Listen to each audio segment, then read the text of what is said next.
CNN में स्वागत है। CNN में आज हमसे बातचीत करके ओशो तपोवन के संचालक बोधिसत्व स्वामी अरुण आनंद जी सर। स्वामी अरुण आनंद जी सर कुछ आध्यात्मिक बातचीत करब तो कुछ विकास से संबंधित बातचीत से करब।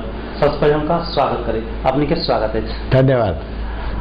स्वामी अरुण आनंद जी, जैसे ओशो ने जोरवा बुद्ध पर ध्यान दिया तो और उस पर कहा कि जो हमारे नव सन्यासी होंगे वो घर में रह करके ही सन्यासी, क्या है इसका रहस्य, क्या कैसे घर में रहते हुए? ये तो आप जनक की भूमि में कह के पूछ रहे हैं। देखिए, इसके सबसे बड़े एग्जाम्पल तो राजा जनक है।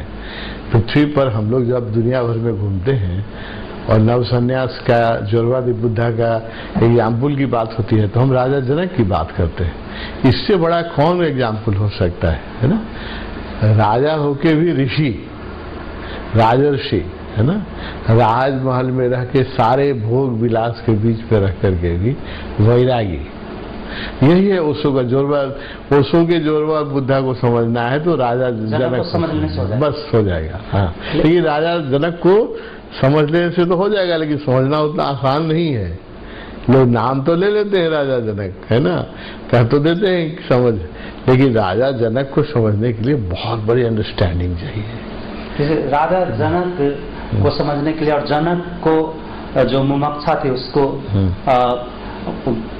आत्म ज्ञान ब्रह्म तत्व तक पहुंचाने वाला जैसे गुरु अष्टावक्र हुए जी, वैसे गुरु अभी है कि नहीं संसार में जो इस समाज को उस तरह से आगे बढ़ा सके और बहुत सारे जो मुमुक्ष व्यक्ति हैं उनको ऐसे लोग पृथ्वी पर हमेशा रहते हैं। ये संसार ऐसा है कि जिसकी जो प्यास है आज न कल उसको मिल ही जाता है। हम लोग को गुरु की खोज थी, अष्टावक्र जैसे गुरु की खोज थी। इसी मिट्टी में जन्म हुआ है जहाँ अष्टावक्र का जन्म हुआ, जहाँ जनक का जन्म हुआ। हम लोग के अंदर अष्टावक्र की खोज थी तो मिल गए, ओशो मिल गए, है ना। तो जिनको खोज नहीं थी तो जब ओशो तो मध्य प्रदेश में रहे, जन्मे, जानते होंगे आप, जबलपुर में। तो जिनको खोज नहीं थी वो मध्य प्रदेश में रह के भी उनको नहीं मिले, मगर जबलपुर में भी बहुत लोग उनको नहीं पहचान सके। हम जनकपुरी में जन्मे हुए आदमी कैसे उनको पहचान गए? क्योंकि प्यास थी। तो अगर आपके पास प्यास है तो अष्टावक्र हर युग में रहते कहीं ना कहीं। लेकिन जैसे बहुत सारे सुखदेव जी महाराज हुए हैं जिनका वेद व्यास जी का संतान थे, वो राजा जनक से शिक्षा लिए।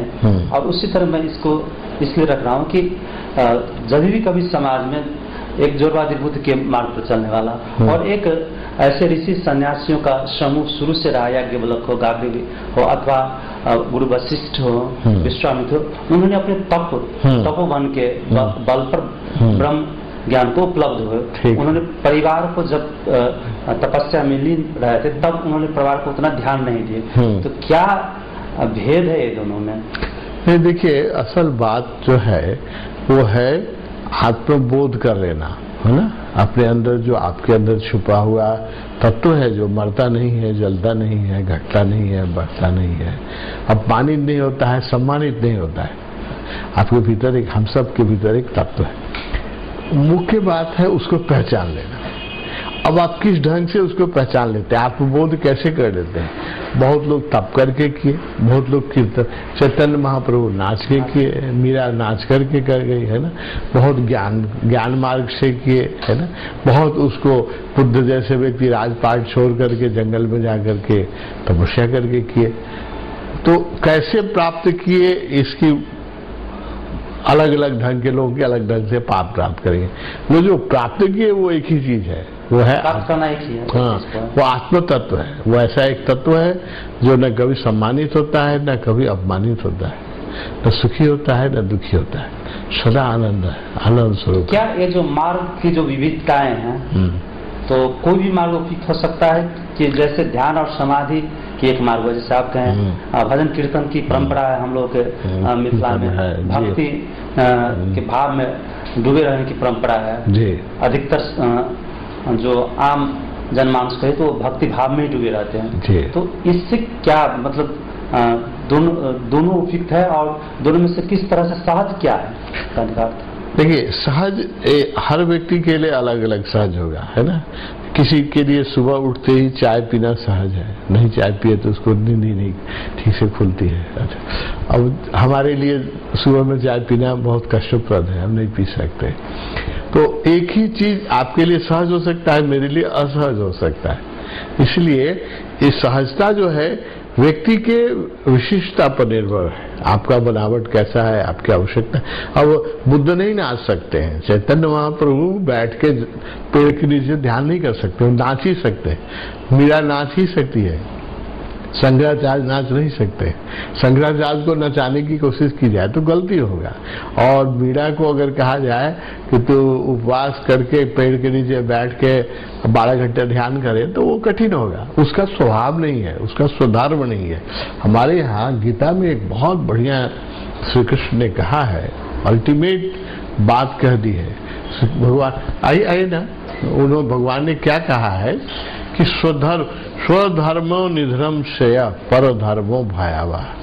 उसका अर्थ क्या है कि अपना धर्म, क्या जैसे हम लोग बात जो कर रहे थे, जो ओशो की जो देशना है जी, जैसे आप उपवास की बात की, अगर ओशो की पूर्व जन्म की एक हिस्ट्री में आता है कि वो उपवास में बैठे थे और 3 दिन उसका पूरा नहीं हो पाया 21 दिन के उपवास में, तो उनको फिर से जन्म लेना पड़ा। तो लेकिन फिर उनका बहुत सारे डिस्कोर्स में ऐसा भी है कि वो उपवास को कहते उपवास करना उतना अच्छा नहीं, उस पर भी जोर देते हैं। तो ये द्वैतवाद स्वभाव है।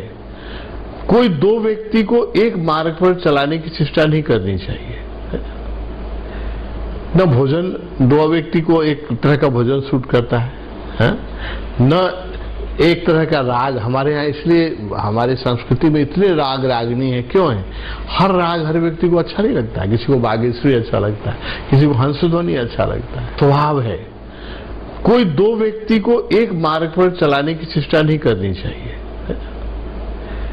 न भोजन, दो व्यक्ति को एक तरह का भोजन सूट करता है, न एक तरह का राग। हमारे यहाँ इसलिए हमारे संस्कृति में इतने राग रागनी है, क्यों है? हर राग हर व्यक्ति को अच्छा नहीं लगता है। किसी को बागेश्वरी अच्छा लगता है, किसी को हंसध्वनि अच्छा लगता है, सूट करता है। न एक तरह का राग। हमारे यहाँ इसलिए हमारे संस्कृति में इतने राग रागनी है, क्यों है? हर राग हर व्यक्ति को अच्छा नहीं लगता है। किसी को बागेश्वरी अच्छा लगता है, किसी को हंसध्वनि अच्छा लगता है। तो हर व्यक्ति, इसलिए हमारे यहाँ क्या कहा गया था, हमारी संस्कृति में क्या गया, 33 करोड़ देवता है। क्योंकि उस समय जो जनसंख्या थी, हम लोग को जो ज्ञात थी, जो जितना विश्व ज्ञात था, उसकी जनसंख्या ही 33 करोड़ थी, है ना। अभी ने बहुत बढ़ गई। तो 33 करोड़, हर व्यक्ति के लिए अपने देवता, हर व्यक्ति का अपना मार्ग, ये स्वधर्म है। दो व्यक्ति को, दो डिफरेंट टेम्परामेंट के व्यक्ति को एक रास्ते पर चलाने की चेष्टा करने पर हिंसा हो जाएगी, है ना। मैंने एकदम फिर आपको विनती किया ना कि अगर बुद्ध को मीरा की तरह नचाने की चेष्टा की जाए तो बुद्ध के साथ बहुत बड़ी हिंसा हो जाएगी। और मीरा को कहा जाए कि बुद्ध की तरह तुम उपवास करो और पेड़ के नीचे बैठो, भिक्षा मांगो, तो मीरा के प्रति अन्याय हो जाएगा, है ना। दोनों सही हैं। मैं कह रहा हूँ बुद्ध भी उतने ही सही है, चैतन्य महाप्रभु भी उतने ही सही है। तो हमारे गुरु जो है ओशो, वो एक पृथ्वी पर एक दुर्लभ घटना है। ऐसे अष्टावक्र ही है, समझिए, अष्टावक्र का ही जन्म हुआ है। और अष्टावक्र का तो समझिए कि एकांकी मार्ग था। उन्होंने तो सीधे कहा कि साक्षी भाव के द्वारा अपने वृत्तियों को तुम देखो और कामनाओं को त्याग करो और मुक्त हो जाओ, है ना। लेकिन ओशो ने तो मीरा की बात भी कही, नचाने की भी बात की, खूब नचाया हम लोगों को, नाचते हैं हम लोग। उन्होंने वैराग्य की भी बात की, एकदम जो अष्टावक्र जैसे त्याग की बात की। कृष्ण के जैसे उन्होंने जब जरूरत पड़े तो युद्ध लड़ने की भी बात की, कि जब अपने अधिकार के लिए जरूरत पड़े और अन्याय हो रहा हो तो युद्ध भी लड़ो। तो कृष्ण भगवान जो है, ओशो जो है, वो श्री कृष्ण जैसे हैं। श्री कृष्ण में हम लोग हिंदुओं ने, हमने राम को भी पूर्ण अवतार नहीं कहा है, हमने श्री कृष्ण को, क्योंकि उनमें 32 कलाएं हैं। वो युद्ध भी करा सकते हैं, वो शांति का उपदेश भी लेके जा सकते हैं, वो स्वधर्म में रहने का भी उपदेश देते हैं। वो योग, आप गीता में देखिए क्या नहीं है, योग भी है, भक्ति भी है, सांख्य भी है, ज्ञान भी है, सब कुछ है ना एक ही व्यक्ति में। जैसे आप लोग के बहुत सारे डिस्कोर्स में आता है आत्मा और परमात्मा की बात, ये क्या है, इसके बीच तारतम्य क्या है? देखिए, शरीर को तो हम जानते हैं सब लोग, थोड़ा और गहरे जाएं तो मन को भी जानते हैं, विचार चलता है। उससे भी और जाएं तो थोड़ा भाव को भी जानते हैं, भाव में प्रेम उठता है किसी के प्रति, है ना, मित्रता का भाव उठता है, किसी के प्रति शत्रुता का भाव, ये भाव, इतने तक तो सब कोई जानते हैं। अब इसके नीचे एक और तल है, वो आत्मा का तल है ना। तो उसकी सिर्फ चर्चा होती है, वो बिना साधना के कोई जाना नहीं जा सकता है ना। शरीर को तो जाना जा सकता है, शरीर को स्वस्थ रखने के लिए कहते हैं एक्सरसाइज कीजिए, ठीक है ना। मन को स्वस्थ रखने के लिए कहते हैं अच्छी पुस्तकें पढ़िए, अच्छे लोगों से संगत कीजिए। प्रेम हृदय को शुद्ध रखने के लिए कहते हैं प्रेम भाव रखिए, कीर्तन कीजिए, लोगों के प्रति मंगल कल्याण सोचिए। इतना तक तो सबको समझाया जा सकता है।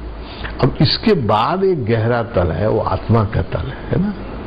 आत्मा का तल ऐसा है जहां पर कोई चंचलता नहीं हो, परम शांत है, परम आनंद, सच्चित आनंद स्वरूप है ना। और उसकी अनुभूति जो है बिरलों को होती है।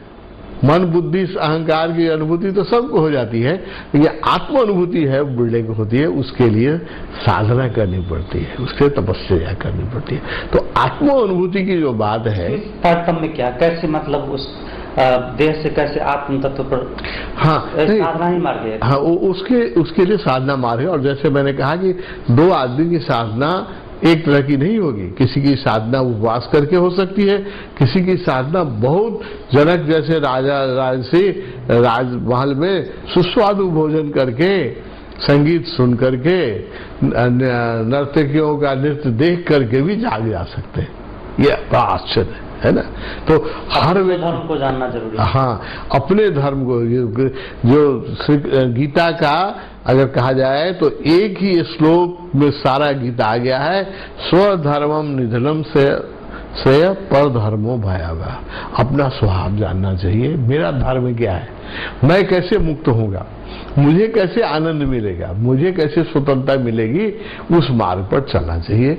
नकल करने से शकल बिगड़ जाती है, किसी की नकल नहीं करनी चाहिए। हाँ, कोई साधु हो गया, वो वैरागी हो गया, ब्रह्मचर्य से सत्य को प्राप्त कर लिया, कोई जो है जो भक्त हो गया, नाच नाच के चैतन्य की तरफ भक्त प्राप्त कर लिया, कोई ज्ञानी हो गया, उसने ज्ञान के ही द्वारा सत्य को प्राप्त कर लिया, सांख्य के द्वारा प्राप्त कर लिया, मुझे उसके ऐसे नहीं प्राप्त होगा। इसलिए गुरु की आवश्यकता है। जैसे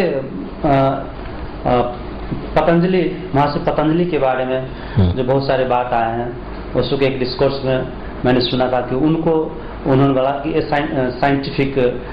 साइंटिस्ट है, और जो ऋषि है सिर्फ अध्यात्म को, दर्शन को टच किया, उन्होंने विज्ञान को भी देखा, और स्वस्थ शरीर ही सहज ढंग से मतलब आत्मज्ञान की तरफ अवसर हो सकते। क्या इसके बिल्कुल सच है। जो पतंजलि थे ना, उनकी बुद्धि आइंस्टीन की तरह थी। तो हर तरह के लोग होते हैं, तो बड़ा वैज्ञानिक बुद्धि के व्यक्ति थे, इसलिए उन्होंने साइंटिफिक ढंग से, मैथमेटिकल ढंग से सत्य के मार्ग को प्रशस्त किया। उन्होंने कहा अष्टांग योग है ना, 8 सीढ़ियां बनाई, और लोग नहीं बनाए, और लोग इस ढंग से नहीं बनाए। सांख्य में ऐसी सीढ़ियां नहीं मिलेगी आपको, तंत्र में नहीं मिलेगी। लेकिन वो जो पतंजलि हैं, वो बहुत बड़े वैज्ञानिक बुद्धि के आदमी हैं, न्यूटन टाइप के उनका माइंड था। उन्होंने एकदम सिस्टम बनाया कि पहले यम करो, नियम करो, आसन करो, प्राणायाम करो, प्रत्याहार करो, धारणा करो, ध्यान करो, तब समाधि घटेगी, है ना, स्टेप बाय। और कुछ लोगों को वो सूट करेगा। अभी वेस्टर्न लोगों में पतंजलि का बहुत बड़ा आकर्षण है कि उनका साइंटिफिक माइंड है। हम लोग भी जो विदेश जाते हैं तो हम अष्टावक्र कहेंगे तो विदेश में कोई नहीं समझेगा, क्योंकि उतनी बड़ी वहाँ चेतना उस स्तर पर ही नहीं है कि एक ही बार अष्टावक्र की बात की जाए।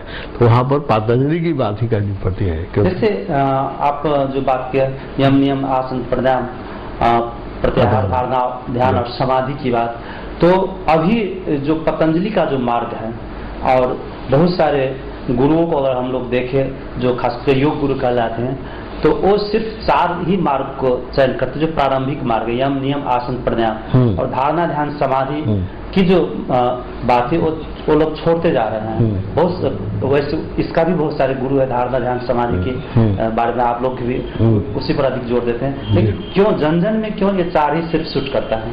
इसलिए कि सामान्य व्यक्ति की जो आवश्यकता है ना वो न्यून है। सामान्य व्यक्ति को समाधि नहीं चाहिए, है ना।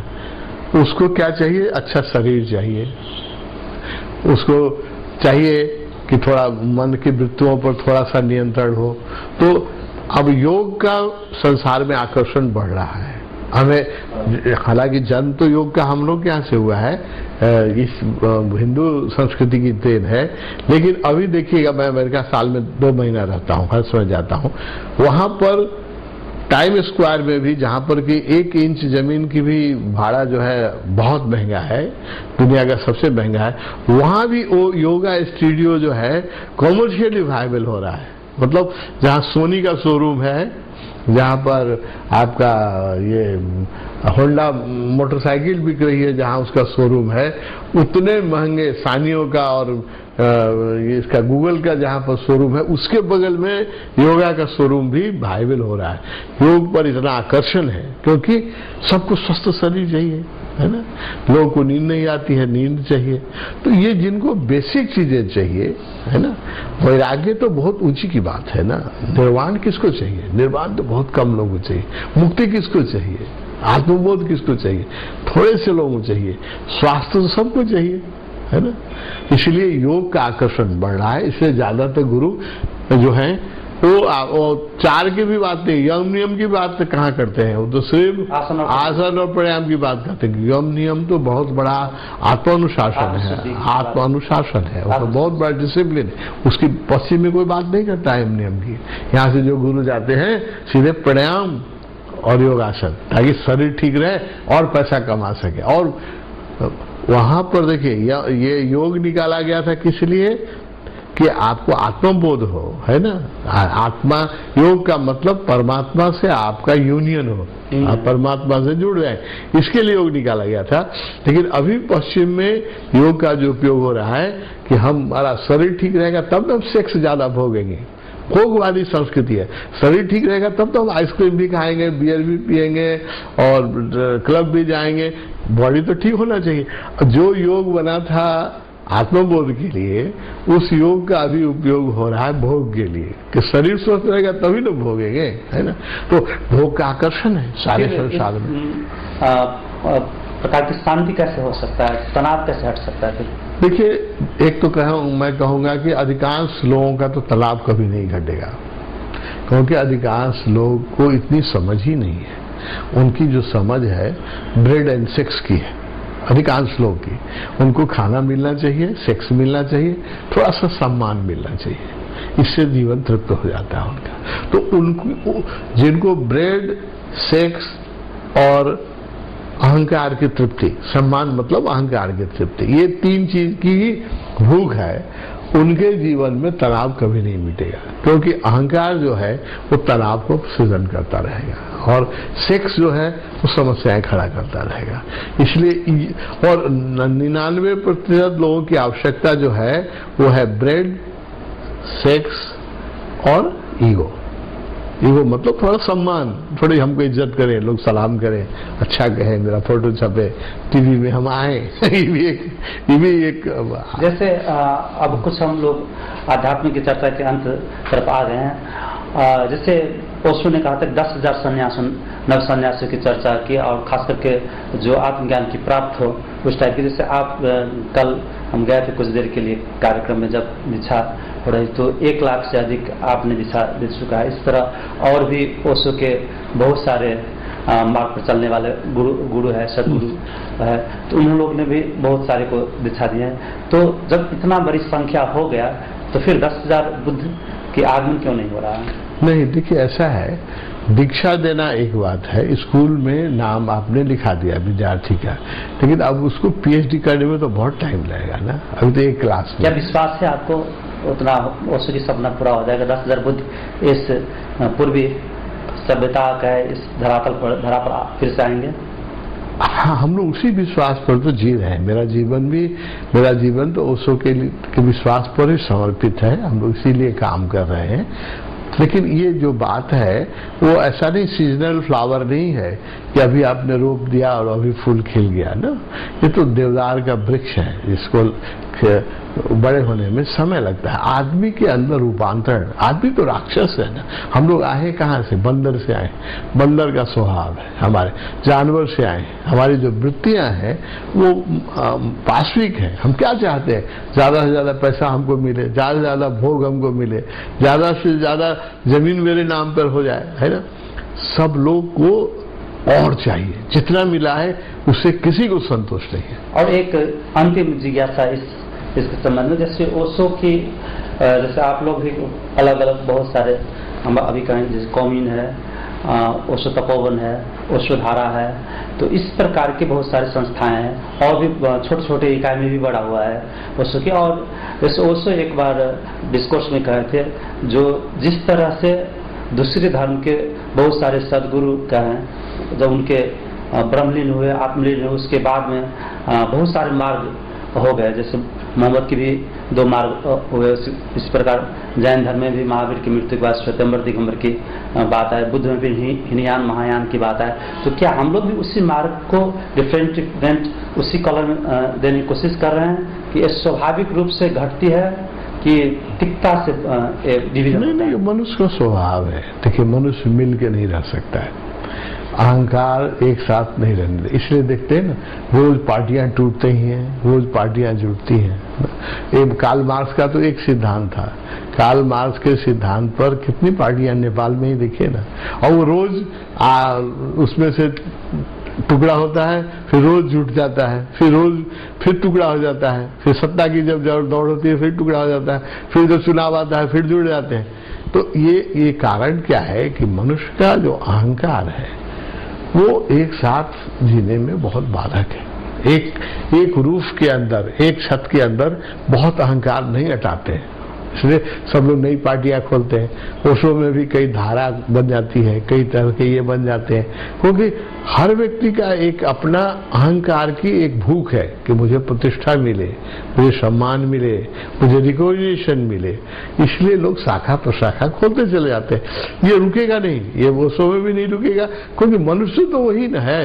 ओशो के आने से कि आदमी थोड़े बदल गया है, ओशो ने एक नई बात कही है, उसको समझने में समय लगेगा। जैसे कि गुरु जो होते हैं अथवा जो महापुरुष का, सदगुरु का, तो उन लोगों का जो संपूर्ण आयाम, उनको संपूर्ण उसका समझ नहीं पाते, इसीलिए जो जितना समझे उसी मार्ग पर चल गए। ये बात है कि ये तो है ही है ना, आप जितना समझेगा उतना ही ना चलेगा।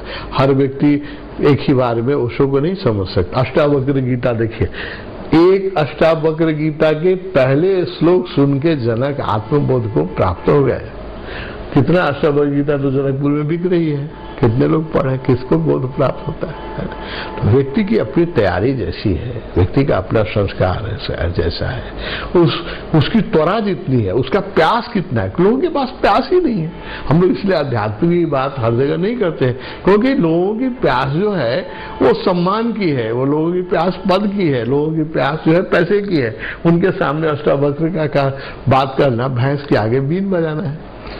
अपने सब देख रहे थे, अखन सीएनए में हमसे बातचीत कर रहे थे, बोधिसत्व स्वामी अरुण आनंद जी सर, उनका तात्कित हम सब जनकपुर के संबंध में बातचीत करें। जैसे आपका घर लोना, अपने मैथिली में बात करूँ ना, हम सब जो थे यही बात मैथिली में शुरू करके जनकपुर संबंध से बातचीत कर रहे थे। मैं अपने के लोहना में घर, लोहना जनकपुर के दूरी करीब 2 किलोमीटर के थे। आप उप महानगर पालिका में लोहना चला ले आएंगे। एहन अवस्था में जनकपुर के विकास, अपन भूमि के विकास के बारे में अपने की सोचे थे? एक समय में जनकपुर बड़ा संपन्न रहे, है ना। अब जरूर अपने भी सुनने हो, जब श्री रामचंद्र जी के विवाह हो रही, तो विवाह में ब्रह्मा जी भी आयल हलखिन रहे। तो वो ब्रह्मा जी तो निर्माता छत, वो सब चीज के निर्माण वही करी छत। वो जनकपुर देख के रामायण में हमसे पढ़ी है बच्चा से, वो देखलखिन जनकपुर, तो वो अचंभित हो गए कि बाप रे, तो हम मेरे निर्माण से भी सुंदर मिथिलावासियों ने कर लिया है। हमने जो बनाया था इससे भी सुंदर, इतना सुंदर जनकपुर। ब्रह्मा जी भी आश्चर्यचकित हो गए। अब देखा जाओ जो निर्माता छत वो उनको जनकपुर के सौंदर्य देख के प्रभावित कर एक समय में मिथिला संस्कृति बहुत उच्च रही, बहुत उच्च रही। तब गार्गी और अष्टावक्र और लोमस ऋषि, ऐसे ऋषि सब यहाँ कहाँ पैदा, एक सीमित क्षेत्र में एते महात्मा कहाँ पैदा भेले, कहीं ना भेले, कहीं ना भेले। एक सीमित क्षेत्र में है ना, इतने महात्मा पैदा भेले। हमरा तो सब नाम ना याद है, हम कहूँ तो अपने आप का जो इतने आत्मज्ञानी प्राप्ति यहाँ की। मिथिला की तो संस्कृति ऐसी रही कि यहाँ की वेश्या भी जो रही ना वो भी वो आत्मज्ञान प्राप्त हो गया, सोचल जाता ना। तो एक समय ऐसा गरिमा रही, लेकिन वो गरिमा की हो गई, हर चीज मौसम चेंज हो। ये हम सब मान के चली कि मिथिला रही सर्वश्रेष्ठ संस्कृति तो सदा ही रहता है, ये मनुष्य ये जगत के स्वभावना है। इस शास्त्रार्थ के केंद्र है, शास्त्रार्थ कर अर्थ शिक्षा के केंद्र। अखन हम सब जखन विकास के बात करै छी तो एक सांस्कृतिक अपटर्न के बात करै छी, शिक्षा के में जोड़ना जरूरी है कि नहीं? सब विकास के सबसे पहले हमार सबके जो कहनाम है, विकास सबसे पहले आर्थिक विकास हो के चाहिए। शिक्षा से विकास से सब समाधान नहीं होते, क्या है कि अभी जो शोषक छत जो सुनल जाओ, पहले सुनल जाओ बात, जो शोषक छत देश में वो सब शिक्षित लोग छत, बेवकूफ लोग नहीं शोषण कर रहा है ना। तो शिक्षा से कोई समाधान नहीं हुई है। एक ब्रह्म विद्या जब तक आप न पढ़ाइएगा, जब तक ऐसा शिक्षा न पढ़े जो संतोष हुए, जिसमें प्रेम हुए, जिसमें सद्भाव है, जिसमें जाति जाति मिलके गले मिलके रह सके वाला शिक्षा न देवे, तब तक शिक्षा से समाधान नहीं होने वाला है। जैसे हम सब शिक्षा बढ़ावे में खाली शिक्षा बढ़े के चाहिए जरूर, लेकिन ब्रह्म विद्या बढ़ना चाहिए, ऐसी शिक्षा बढ़नी चाहिए जो प्रेम सिखाता हो, प्रेम सिखाता। हाँ, ऐसा शिक्षा ना जो सिर्फ ये शिक्षा जो है सिर्फ महत्वाकांक्षा पढ़ो थी। शुरू से कहीं कहा जाइए बच्चा के कि क्लास में तू फर्स्ट कर, है ना, इंजीनियरिंग में जाओ, मेडिकल में जाओ। अब जेकरा क्षमता न है ओकरो कहो ये अपने जो मेडिकल पढ़ा या आईटी पढ़ा तो केना पढ़ते। हाँ, बहुत विद्यार्थी सब आईटी में जाके सुसाइड कर ले लिया है, माए बाप जबरदस्ती ठेल दिलखिन आईटी में। युग के आवश्यकता की बुझ रहा है, अखन के समय के आवश्यकता की बुझ रहा है, क्षेत्र के केहन शिक्षा जरूरी है। देखिए हर व्यक्ति की अलग अलग आवश्यकता है। एक मतलब विकास, आर्थिक विकास। हम तो कही दरिद्रता महाअभिशाप है। जब तक गरीबी रहते तब तक भ्रष्टाचार रहते, तब तक अनैतिकता रहते, तब तक गंदगी रहते। सबसे पहले आर्थिक उन्नति करेंगे, धर्म के भी पहले, धर्म और अर्थ में चुने कोई तो हम पहले अर्थ के चुनबे। हम क्या हो कि पहले आर्थिक विकास जब तक नहीं होते तब तक धर्म भी पाखंड रहते। पंडित पुरोहित जाकर के मंदिर में, जानकी मंदिर में चाहे की कहते हमारा लड़का की बढ़िया जगह में ट्रांसफर हो जाए, जो 2 पैसा बेसी कमाए, भंसार में हो जाए, भंसार में भी है तो बीरगंज भंसार में हो जाए, है। जानकी मंदिर से जाके कोई त्याग अष्टावक्र के उपदेश थोड़े लोग सुने जाए वहाँ, है ना। जब रामायण के जे सुंदर कांड में जो कहल गए से थोड़े सुने, वहाँ तक हमारे बेटी के शादी हो जाए, हमारे श्रीमती के रोग ठीक हो जाए, सब गरीबी के कारण है, गरीबी के कारण है। लेकिन जनकपुर के विकास के यदि बात करें तो विगत के कोनो हम केवल दोष अथवा राजनीतिक बात नहीं कर चाहे छे। अपने एक सन्यासी छे या गुरु छे, आध्यात्मिक गुरु, तो एहन अवस्था में जनकपुर के विकास के लगी नहीं भाई अपनी पूरा लिंक टूटल छे, शुरुए से अहाँ एक सड़क मार्ग हो या सड़क लिंक नहीं छे, अपने देख सके कतौ से बाहर से आदमी आवे वाला नहीं छे। किछ दिन पहले मात्र ढलके बाद जनकपुर सड़क बनले जैसे तनि मनी अपने सबके सहज हुई आवाजाही में। एहि प्रकार से एक महत्वपूर्ण जगह के विकास के पूर्वाधार हो समाप्त कर देना ये नियोजित विकास नहीं हो बतावे के नहीं, ये कहल जाओ तो पूरे नेपाल के ही आर्थिक विकास न हो रहे, खाली जनकपुर के ना। लेकिन हम अपने कुछ विकास के जना अपने इठरी के बात करूँ, बुटवल के बात करूँ, राजमार्ग साइज के, तेकर बाद में अपने कथी कहै पोखरा के बात करूँ, एहि सबके अगर जगह देखबे तो 20 वर्ष पहले की छलिए, अखन की छलिए। जनकपुर, मलंगवा, राजविराज, एहि प्रकार के यदि जगह सबके देखबे जे राजमार्ग से दक्षिण है, तो ओकर सबके 20 वर्ष पहले की छलिए। अगर तुलना करबे अपनी के जे बात हम कहलहुँ ठीक है, हम मानै छी अपने के बात कि जनकपुर के विकास संभावना बहुत रही, जितने संभावना रही तितना विकास नहीं भेल है। लेकिन वो में हमर जो दृष्टिकोण है वो क्षेत्रीय न है, हमर दृष्टिकोण राष्ट्रीय है। नेपाल के ही विकास न भेलै, नेपाल के विकास हो के नेपाल के विकास से जुड़ल है ना, जुड़ल है। नेपाल के विकास जनकपुर के विकास से जुड़ल है, जनकपुर के विकास नेपाल के विकास से जुड़ल है ना। अगर जनकपुर विकसित हो, लाखों टूरिस्ट यहाँ आथिन है ना, हिंदू सबके काबा बन सकैया, एक टूरिज्म के इनकम से भी नेपाल के बहुत विकास हो सके छे। तो हम सब तो अनोन्याश्रय तराई पहाड़ काठमांडू सब अनोन्याश्रय संबंध है, हम सब तो जुड़ल छी है ना।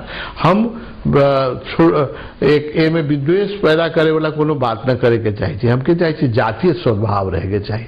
पूरा नेपाल गरीब है, लेकिन विकास सोच अबै छै त जेना के एकटा रामायण कॉरिडोर के बात काल्हि उठले, अहाँ के महामहिम राजदूत अहाँ के जी कहलखिन जे रामायण कॉरिडोर अगर हम सब कर सके, सांस्कृतिक रूप से डेवलपमेंट करके, एहि प्रकार के सोच और की बात सके? नहीं, ये तो कोई न उठा रहा, हम बात उठा, दो गो बात तो हम उठेलिए जनकपुर के लिए, ये कोई न उठा रहा है। देखल जाओ राम जानकी एक्सप्रेस जो जे दिन मोदी जी प्राइम मिनिस्टर भेलखिन तेहे दिन हम प्रस्ताव भेजलिए हुनका जे राम जानकी एक्सप्रेस बने, अयोध्या से जनकपुर तक सीधा ट्रेन चले और पशुपतिनाथ विश्वनाथ एक्सप्रेस बने, काशी से पशुपतिनाथ को जोड़ा जाए, हमारा प्रस्ताव है ना। जे दिन प्राइम मिनिस्टर बने ना ते दिन हम ये प्रस्ताव भेज लिया, और भारतीय जनता पार्टी के मीटिंग में बराबर राम जानकी एक्सप्रेस अगर कहियो चलता है तो उसमें हमारा योगदान है। बात उठाए वाला हम ही आदमी छी, मोदी जी के दिमाग में भी रखे वाला हम ही आदमी छी। राम जानकी एक्सप्रेस और पशुपतिनाथ विश्वनाथ एक्सप्रेस है ना। रीजनल एयरपोर्ट के कल हम बात कर लिए, अपने रही कि ना है ना, कोई उठा रहा है बात, कोई बात ना उठा, नहीं ना, हम उठैली है रीजनल जनकपुर एयरपोर्ट जो है वो क्षेत्र रीजनल एयरपोर्ट बने, ताकि हम बॉम्बे से भी लोग यहाँ बोइंग भी लैंड कर सके, एयरबस भी लैंड कर सके है ना, पेकिंग से भी लोग आ सके। चाइना अभी संसार का सबसे संपन्न राष्ट्र होता जा रहा है, इंडिया जो है कुछ दिन के अंदर थर्ड इकोनॉमी हो जाएगा, अभी भी फोर्थ फिफ्थ इकोनॉमी हो गया है, थर्ड इकोनॉमी हो जाएगा। एक दिन लोग प्रकाश कर रहे हैं कि इंडिया जो है 2050-52 पहुंचते पहुंचते सेकेंड इकोनॉमी हो जाएगा। तो दोनों तरफ बहुत संपन्न राष्ट्र है, और 10 करोड़ लोग हिंदुस्तान और चाइना के लोग दुनिया में घूम रहे हैं। तो अगर हमारे पास एयरपोर्ट नहीं होगा, ये भिट्ठा मोर वाला रोड से कौन आएगा आपके पास? कोई नहीं आएगा, ये इस रोड से कोई आने वाला नहीं है। जेना आपने काल्हि कहने रही अहाँ के नेपाल के जब पर्यटन गत साल आले 1% अहाँ के तपोवन के कारण साल अहाँ के, तो की जनकपुर में वही प्रकार के कंसेप्ट अहाँ के आध्यात्मिक साधना के केंद्र के रूप में पहले ही सपना कले छल अहाँ के जनकपुर वही प्रकार के आध्यात्मिक साधना के लगी सोच अपने सबके बहुत सोच है। लेकिन यहाँ तो सबसे बड़ा जो आकर्षण है, हम आश्रम जब बनावे के चाहिए, तपोवन के शाखा बनावे के चाहिए, हम अच्छा टूरिस्ट के यहाँ बुलावे के चाहिए, लेकिन हम कहते के बोलावे एक यहाँ तो आकर्षण के महान केंद्र तो जानकी मंदिर है। तो बहुत एहन निकाय सब होइ छै जे एकटा संस्कृति के घोतक रहे छै, लेकिन बहुत मिक्स संस्कृति ओकरा प्रति मतलब समर्पित रहे छै, यहाँ के सद्भाव रहे छै यहाँ के, चाहे ओसो के बात अपने कले साधना के हम सब सोच रहा छी उपशाखा बनाबे के। अपने जब अगर अथी में तो देखिए यहाँ के जैन मुनि यहाँ के निमिनाथ मल्लीनाथ के सेहो ये क्षेत्र अहाँ के रहे एकटा मतलब कर्म भूमि के रूप में हम सबके रहे। एहि प्रकार से बहुत जातक कथा सब सेहो जनकपुर के चर्चा छै।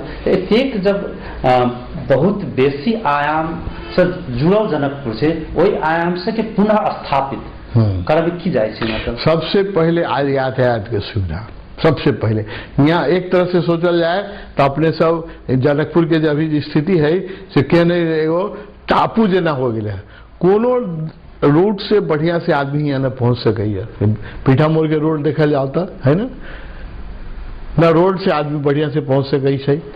एयरपोर्ट जो है अपने के वो एकदम छोट एयरपोर्ट है, छोटा प्लेन सिर्फ लैंड करे छे। इंडियन एम्बेसडर भी सिर्फ बुद्धा एयर के अलावा दूसरा कोनो प्लेन में चले तैयार न छत कि सेफ नहीं है ना। बहुत विदेशी जो है वो ये जब तक जेट नहीं आएगा तब तक वो नहीं चलेगा। प्रोपेलर प्लेन में चलने के लिए आज वो तैयार नहीं है विदेशी, क्योंकि वो उसको डेंजरस है ना, कंफर्ट है। सब होटल धर्मशाला तो हम लोग खुद बना लेंगे, जनता बना लेगी, इसके लिए गवर्नमेंट से, इंडिया से गुहारने की जरूरत नहीं है। और विकास तो जनता कर लेती है, सिर्फ इंफ्रास्ट्रक्चर गवर्नमेंट को बनना चाहिए। इंफ्रास्ट्रक्चर में क्या चाहिए देखिए, सबसे पहले क्या यातायात की सुविधा चाहिए, बिजली चाहिए 24 घंटा, गवर्नमेंट ही करे। होटल गवर्नमेंट को नहीं बनाना है, धर्मशाला नहीं बनाना है, स्कूल नहीं, वो तो हम लोग खुद बना लेंगे, जनता खुद बना लेती है।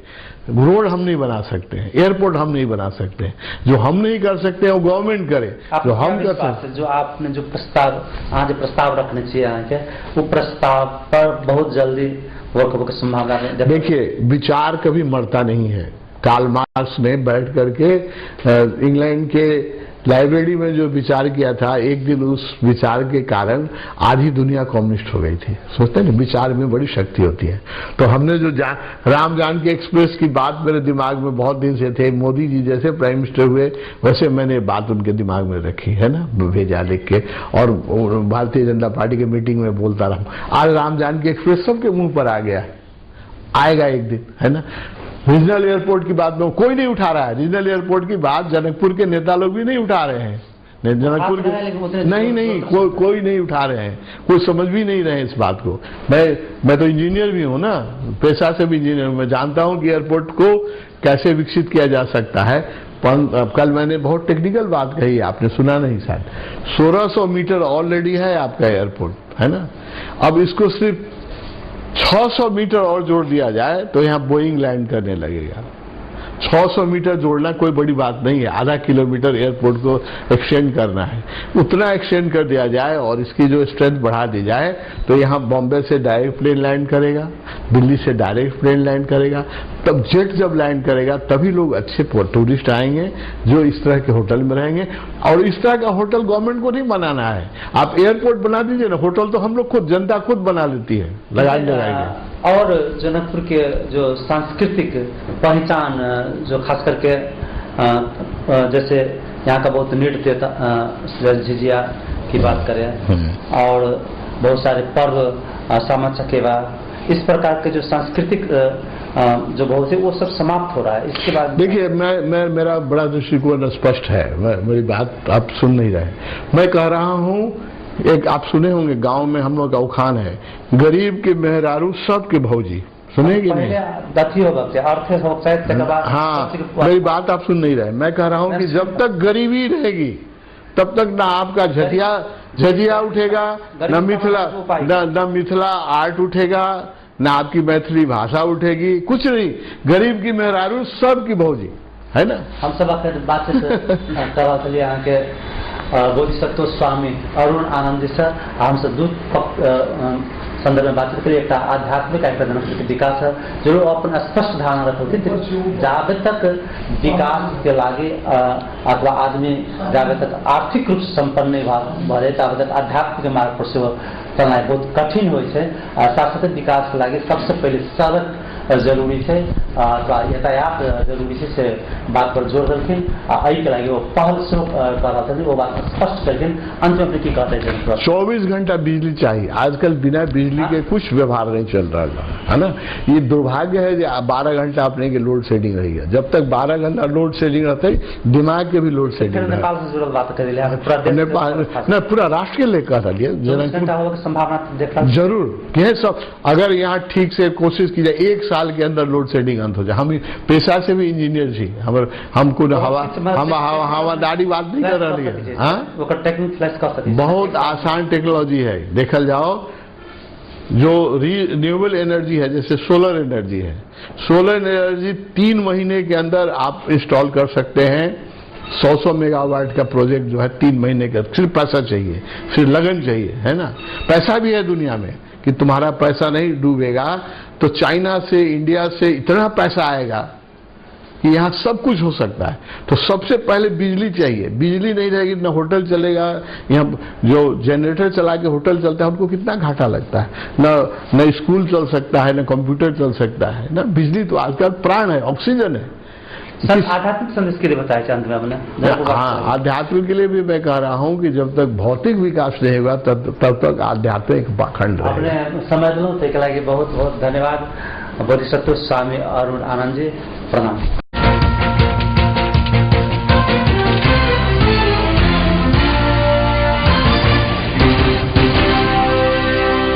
नमस्कार, CNN में स्वागत है। CNN में हमसे बातचीत करके ओशो तपोवन के संचालक बोधिसत्व स्वामी अरुण आनंद जी सर। स्वामी अरुण आनंद जी सर कुछ आध्यात्मिक बातचीत करब तो कुछ विकास से संबंधित बातचीत से करब। सबसे पहले उनका स्वागत करें। अपनी के स्वागत है। धन्यवाद।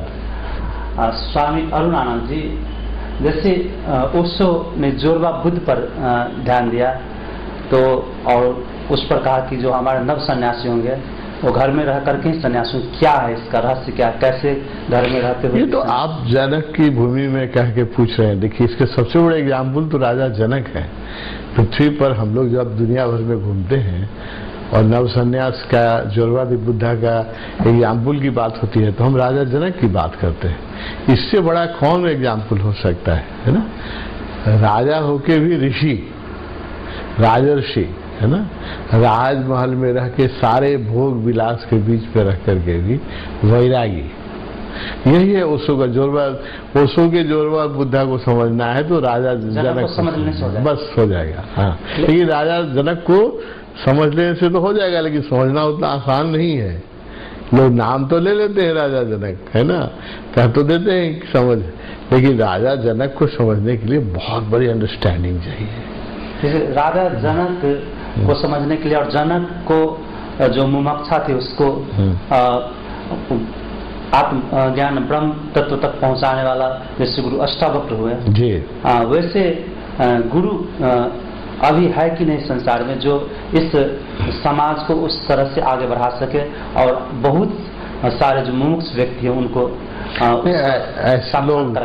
ऐसे लोग पृथ्वी पर हमेशा रहते हैं। ये संसार ऐसा है कि जिसकी जो प्यास है आज न कल उसको मिल ही जाता है। हम लोग को गुरु की खोज थी, अष्टावक्र जैसे गुरु की खोज थी। इसी मिट्टी में जन्म हुआ है जहाँ अष्टावक्र का जन्म हुआ, जहाँ जनक का जन्म हुआ। हम लोग के अंदर अष्टावक्र की खोज थी तो मिल गए, ओशो मिल गए, है ना। तो जिनको खोज नहीं थी तो जब ओशो तो मध्य प्रदेश में रहे, जन्मे, जानते होंगे आप, जबलपुर में। तो जिनको खोज नहीं थी वो मध्य प्रदेश में रह के भी उनको नहीं मिले, जबलपुर में भी बहुत लोग उनको नहीं पहचान सके। हम जनकपुरी में जन्मे हुए आदमी कैसे उनको पहचान गए? क्योंकि प्यास थी। तो अगर आपके पास प्यास है तो अष्टावक्र हर युग में रहते कहीं ना कहीं। लेकिन जैसे बहुत सारे सुखदेव जी महाराज हुए जिनका वेद व्यास जी का संतान थे, वो राजा जनक से शिक्षा लिए। और उसी तरह मैं इसको इसलिए रख रहा हूँ कि जब भी कभी समाज में एक जोरवादी बुद्ध के मार्ग पर चलने वाला और एक ऐसे ऋषि सन्यासियों का समूह शुरू से रहा, याज्ञवल्क्य हो, गार्गी हो अथवा गुरु वशिष्ठ हो, विश्वामित्र हो, उन्होंने अपने तपोवन के बल पर ब्रह्म ज्ञान को उपलब्ध हुए। उन्होंने परिवार को जब तपस्या में लीन रहे थे तब उन्होंने परिवार को उतना ध्यान नहीं दिए। तो क्या भेद है ये दोनों में? नहीं, देखिए, असल बात जो है वो है आत्मबोध कर लेना, है ना। अपने अंदर जो आपके अंदर छुपा हुआ तत्व है जो मरता नहीं है, जलता नहीं है, घटता नहीं है, बढ़ता नहीं है, अपमानित नहीं होता है, सम्मानित नहीं होता है। आपके भीतर एक, हम सब के भीतर एक तत्व है। मुख्य बात है उसको पहचान लेना। अब आप किस ढंग से उसको पहचान लेते हैं, आत्मबोध कैसे कर लेते हैं? बहुत लोग तप करके किए, बहुत लोग कीर्तन, चैतन्य महाप्रभु नाच के किए, मीरा नाच करके कर गई, है ना। बहुत ज्ञान मार्ग से किए, है ना।